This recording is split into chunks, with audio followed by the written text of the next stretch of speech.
Hey guys, it's Katie here with Life in Mundane, and I have my husband here, Mark, who I'm really excited is coming to talk to you guys today about this important topic to us, and that is how to have important conversations with your kids. Before we even had kids, we talked a lot about how we didn't want to have one and done conversations with our kids. We didn't want to have the talk. We didn't want to have even conversations on smaller things like how to be a good friend, or what it's like to be part of a family, how to handle your money. We didn't want to have those topics, we didn't want to talk about those topics just once and be done with it. We wanted to have an ongoing, open relationship with our kids and keep that conversation going so there's lots of learning opportunities in there. Ideally, those things are done in those mundane moments. That's what our channel is about. That's what we love to talk about. And when your kids just come up to you and that conversation comes up, it's awesome. But a lot of times, those conversations might not come up that need to come up, or by the time they come up, it might be a little too late. So today we're going to be talking about how do we work with our kids on these important topics? How do we meet with them? What does that look like? And also a resource or two that might be helpful to you guys as you guys think about doing this with your kids. So let's get started. So, like I said, this is my husband, Mark, and we have been married for almost 11 years now. We have 6 kids, as you guys know, ranging from age almost 9. They're all having birthdays this summer, so it all messes up my count, but almost 10, almost 10, all the way down to just turned 1. And obviously, this is something that's really important to us. We want to make sure we set aside time to do these things, because otherwise these things don't tend to happen if we don't set aside time for them. So do you want to kind of explain what we've been doing as far as how we're meeting with our kids and being intentional with that? Yeah. So basically, since the beginning of the summer this year, we've started meeting with our kids once a week. So Katie will take our older girls and I'll take our boys, and just for 20, 30 minutes once a week, we'll separate, we'll go talk to them about an important conversation. It changes, or it can change week to week. Sometimes it can be a continuation of one that we had last week. Sometimes it can be a continuation of one we were having the night before, something that they might have brought up the day before or the night before. Right, in those Monday moments, like it said, that's the ideal situation, is when your kid comes to you in the midst of a situation and is talking to you about it. But again, that doesn't always happen, and we want to make sure that we cover some of these important topics. So we've been doing this, like you said, and it's really gone really well. Honestly, our kids have responded super well. They're begging for it. We do it on Wednesday afternoons, and they get so excited for Wednesday afternoons. Yes.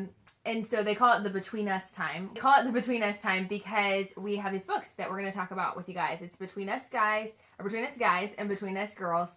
And so they just kind of nicknamed it Between Us time. So they really enjoy it. They look forward to it. These books are more geared to 6 to 12. And honestly, when it comes to really important conversations like this, that's probably more the age range that you're looking at. Not that we don't have important conversations with our 1 and 2-year-old, but to sit down and have a formal time to talk about that is probably not going to go as well. And so we sit down and we talk to them, and it's just gone really well. We spend some time in prayer, and I know for the girls and I, at least, we talk about how can we be praying for each other, and that's been really cool that they're like, Mom, how can we pray for you? And I'm kind of recording how I can pray for them, and so that's been a fun time together as well. So what is this resource that we've been using? How can you guys figure out how to do this yourselves? So you can do this, first of all, whether you have this resource or not. And I would recommend you set aside that time, because we're busy. And if we don't set aside the time, it doesn't tend to happen. But like I said, the resource we've been using is Between Us Girls by Trish Donahue. Between Us Guys by Joel Fitzpatrick. Yeah. So I was actually sent a copy of these books to check out myself and review, and was really excited to bring that to you guys today. So, the introduction to the book, he states out several things that, as a father to a son, and this also works for a mother to a daughter, it's things that are very important to you as a parent. And I'll just read a small excerpt here real fast. It says, "Here's some things that I can guess about you. 1, you love your son. 2, you want to help him understand life. 3, you live with low-level guilt because you don't think you're doing enough to teach him about life." Yeah, and I think that's true, again, for mothers and daughters as well. And I just think That's the thing, is that we all know we should be doing these things. We all know we should be discipling our kids and coming alongside them in these really important issues. But honestly, I think a lot of times we just don't know how to do that. That's where we have felt for a long time. We've known this is important, like I said, before we even had kids. But knowing exactly how to approach that and how to do that has been overwhelming. We have found resources in the past that are great as far as, like, you know, training a young lady and training gentlemen and stuff like that. But they're so broad, or they're so involved, that, you know, the prep work alone will just kill you. And so having something like this where it's pretty much open and go has been awesome to have, and that we can just read it as is. And we definitely ad-lib, both of us do. You know, if our kids are really focused on one point, we'll go off that rabbit trail, and that's cool. But it's been nice to have something that's already written out. And so do you want to kind of talk about how the book itself is set out? They are different. They're obviously different authors. They are definitely laid out different, but in general, there's a lot of similarities. So yes. So the Between Us Guys is set up as conversations. There's 14 different topics, ranging anywhere from just choosing the right friends all the way up to sex. Now, obviously, each topic might not be right for your specific child's age range. And what I like about what he says about the chapter about sex is use your best parental judgment on when to do this. Especially, though, if they're asking about this, that is definitely the time to talk to them about it. So use your judgment on what's going on in their lives, what's coming up in their lives, what age they are, as to when to talk about each of these different subjects. And for the guys' book, just to throw in something, for the guys' book, it is designed such that you can jump around from topic to topic, and it doesn't matter. It doesn't necessarily build on each other. So you can do that. With the girls' book, it's laid out a little bit differently. Girls like to talk a lot more, so there's a lot more talking points in here, basically. So they have 26 chapters in the book for girls. Just easier to get girls started on talking, I guess. But 26 different, what they call walks. So, you know, you're walking through this journey of life. And so they have different walks or talks that they go through on 26 different topics. And these, unlike the boys' one, are designed to go in order. From things, honestly, like our prayer life, to how we dress, to our doubts, our fears, you know, lies we believe, things like that. But then they do have a topic that is about our protection and talking some about that sex stuff. That is a separate chapter. It's an appendix at the end of the book. So the nice thing about that is these do build on each other. You do need to kind of go in order as much as possible, because you're going to be talking about what we talked about the last time. But as far as the things that are really, really heavy, they're either at the very end of the book, or they're actually a separate chapter, so they can be addressed whenever you feel it is the right time for you and your daughter. The way these topics are laid out, it's laid out so that you can read it directly from the book. You can sit there and just word for word, verbatim, read it from the book. Or if you want, they say in the very beginning chapters of the book, this is a jumping off point. If you think that the content in the book is too basic or a little too advanced, especially if you're doing a younger child, then ad-lib. It's one of those, this is a jumping off point. This is for multiple conversations, not just a one-time thing. I was noticing when I started reading, one of the first chapters I read was on how to choose your friends. And it was interesting because the night before I started reading that chapter, we had a conversation with one of our sons about friends, about this specific topic. And I was noticing we had gone much deeper in that original conversation that he brought up to me than the book did. And so we're still talking about that regularly, but I'm not using as much of the chapter here in the book for that. Okay, but each chapter set up with 4 different points. The first one is we were created for this, talking about how God has created each of us for whatever specific attribute or topic that we were trying to discuss. He tries to give scripture references for those, back it up in as many ways as possible. The second thing he does is sin has broken us all. It brings us right back to the Bible of, okay, Adam and Eve sinned, there was a fall. Here is why we struggle with this, why this is difficult for us to do just naturally. The third section he has in each chapter is Jesus died to make it get better. Always bring us back to the redemption of sin has broken us. We are failing on our own. Christ has come to redeem us and make things better.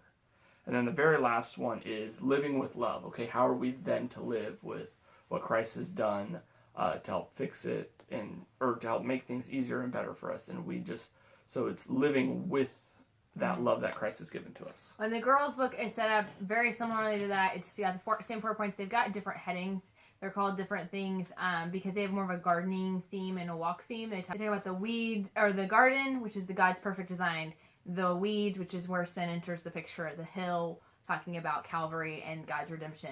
And then it goes into the field, which is our practical application. So again, very similar layouts. There are a lot of similarities in these books. There are also a lot of differences, which we'll get into that more towards the end of the video. So basically, we go through these books. So we've been doing this, and it's been really awesome. He has read through the entire book of the guy's book. Because the chapters are a little bit longer, I've only gone about through half of the girl's book, so I can't speak to everything in it yet. But I have enjoyed it a lot. And also within the chapters, each chapter is questions that you can ask your kids. So it'll be labeled as, the son's question or the daughter's question, the mom or the dad's question, and then they'll have questions sometimes that you both answer. And what I like about this is that even if you don't ask every question, it's such a great point to start off those conversations, to keep it from being like mom and dad being like, this is what you need to know, and more about having that open conversation that can continue on and forward. And one thing that really stuck out to me about these questions is that they really urge you in the intro to both the moms and the dads. They talk about being honest with your kids about your struggles and your past. This is not mom or dad sitting here telling you this is how, the perfect life is done and this is how we do it. No problems. But they encourage you to be really open and honest with your kids about your struggles. Now, keep it age appropriate. If you're talking about your past, you don't necessarily need to go in incredible detail if that's not age appropriate at that moment. But they do encourage you to be open and honest about your struggles, and that we all sin and we've all fallen short of that glory of God. And so, and by His saving grace that we are here today. And so I just think that's really cool that it's encouraging that transparency here. And one thing that we set that aside, saying that we wanted to be open and ready to have those conversations. But one thing this book has really, really done for us is made us realize how many times we say we're open to having these conversations, but how many times our kids are actually maybe trying to talk to us about this kind of thing, and we're not ready to listen. So we had a big conversation the first week that we did it about, you can come to us with anything. We love you. We want to talk to you. Da, da, da. And we said that before, but we really made a big point about it in the first one. And that week, I started to notice and pay attention. I'd be in the middle of a homeschooling thing. I'd be in the middle of math with 3 kids, or he'd be in the middle of a project, or we'd be on our phones doing something, and a kid would come up to us and they'd start to talk to us and be like, "Oh, just 1 second, we'll get there," and realize that we were kind of shutting them down. And you do that long enough, and they're not going to want to have those conversations. Eventually, they're going to turn around and do the same thing to you. And when people talk about their teenagers not talking to them and not wanting to have a relationship with them, oftentimes that's because the parents are not doing the work on the beginning end, on the front end, when maybe the stories are really long, or the conversations are maybe not on topics that you care about at all. It's not usually, when they're trying to talk to you, it's not usually on these important topics. It's usually about some dream about Legos and pizzas and unicorns and things like that. So it's usually something random like that. And I feel like my parents... Oh, go ahead. I feel like my parents did a really good job when I was growing up of taking interest in those little things when maybe they weren't so interested, or it was, borderline annoying. And they took interest in those things for us, and we love to talk to them. So going into being a teenager, we would spend late nights talking at night in their room to them, and our friends would come over and they would talk to my parents, and we had this great open relationship because of them investing in the younger years. And so it really convicted me that I'm not being as open as I say I'm actually being. And so I think that's been the cool thing too, has been not just opening up these conversations, that the book itself is actually starting this conversation, but it's helping me look for opportunities to start conversations, not even about these topics. Yeah. Well, and it's one of those, you're saying listening even when it's not important, or paying attention to when they're saying something that is important. Mm-hmm. One thing I've noticed very much about myself is when I'm working on a project, I get tunnel vision and I don't like to be bothered. So I'll go out to the garage, I'll shut the door, I'll put my headphones in, and 2-3 hours will go by and I don't know what's happened. And then one of my sons in particular will come out and he wants to help and he wants to talk while we're helping. And I have trouble focusing on my project But what I'm realizing is my project isn't as important as what he is trying to tell me. And that sounds obvious, but I think for all of us as parents, if we're being honest, that's not always how it practically works itself out. It can be really easy to get focused on the immediate instead of the important. And so, anyways, these books have just been really helpful for that. As far as some things that we love and dislike about the book, we're just going to kind of wrap it up with that, about some things that we really like and some things we just want you to be aware of that maybe weren't our favorite things. We want to jump into that real fast, and then we'll wrap this up. Yeah. So, let's see. Things I like about this book is, one, just, we mentioned it already, you can just pick it up and it's meant for you to read verbatim. So I appreciate that he tries to back up everything in here with scripture. There were a few chapters in particular where I felt like the scripture he was using wasn't the best scripture to back the point. He could have found something else to back it a lot better and made more sense, especially if I'm trying to explain it to a younger child. And I think, too, that you had said that it was also a matter of sometimes you need more context. Yes. There were several of them where it was, if I added a few verses on either end of whatever he was quoting, it helped it a lot. Yeah.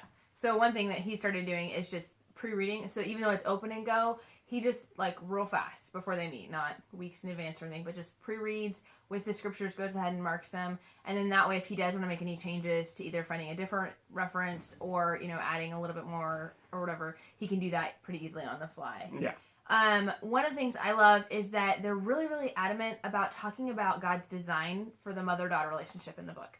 One of the things I absolutely loved about the first chapter in particular was that she was talking about how God designed this relationship between mother and daughter, and how TV and the world and magazines and everything talk about how your closest relationship and your confidant and the person you talk to and learn from should be like your BFF.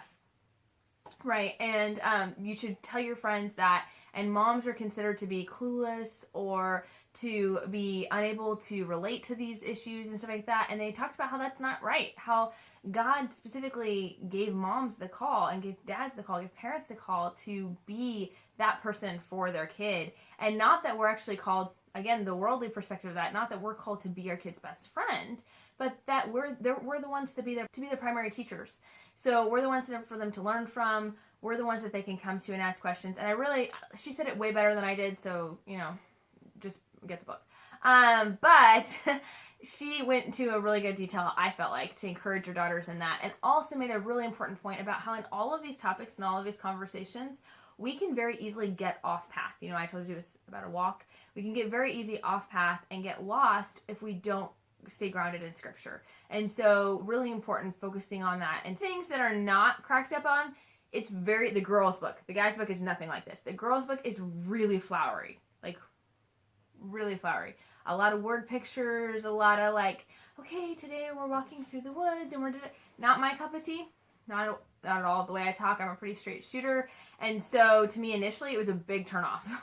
I have since then learned to really enjoy it and to take it for what it is. I have one daughter that totally thinks like that. Like, she loves it. She tracks with it perfectly. My other daughter also has some special needs, so she's very literal. And so she'll look at me like, what walk? We're not on a walk. We're sitting here. And so so I have to ad-lib a little bit and explain some of the stuff of what they actually mean. And so that, not my favorite. I wish it was a little bit more straight shooting like the guy's book is, but for some people it is totally their cup of tea and really awesome. So, not something to be majorly concerned about, but something to be aware of. The other thing that I will say is a few of the girls' questions I was a little disappointed to see were, like I said, they have questions for the girls, questions for mom. And some of the girls' questions I felt like were kind of off topic. And maybe these were just the first few chapters. Maybe when you get in further, it's not as much like this. But, it was talking about, important topics about the foundation, about really laying out the gospel for your girls. And super solid chapter. Really, really loved it. But then the question for the girls was if you were in a meadow, would you rather prance, dance, or something? I don't know, something to that effect. And I was like, what does that have to do with anything? Anyway, super frustrated about that. But the mom's question was really good, solid, heart-probing question.